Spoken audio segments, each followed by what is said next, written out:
Pementasan topeng panca yang dibawakan 5 penari ini diiringi sekitar 35 penabuh dengan waktu pementasan 2 jam.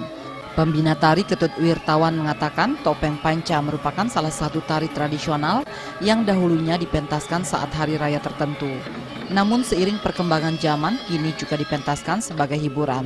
Pementasan kali ini menceritakan tewasnya Ki Balian Batur di tangan Dewa Agung Anom dengan pusaka Puri Klungkung, yakni Bedil Narantaka dan Mimis Kislisik. Sebagai hadiah, kemudian Raja Mengui memberikan wilayah sebelah timur Sungai Ayung, sebelah barat Sungai Pakerisan kepada Raja Klungkung.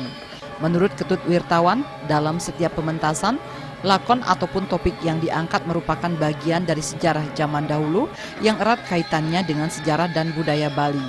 Hal itu dimaksudkan untuk mengingatkan generasi muda terhadap sejarah para pendahulu. Cerita pertunjukan topeng panca yang dipertunjukkan hari ini itu mengambil cerita dari sejarah timbulnya rejang atau sutri di desa Baturan. Kalau kesenian topeng ini biasanya dipertunjukkan untuk hiburan upacara agama di Bali atau kadang-kadang untuk kebutuhan pariwisata.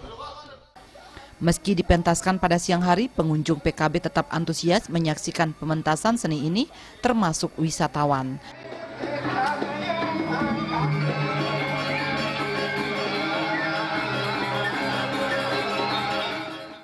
Trimaja dan Saputra, Bali TV.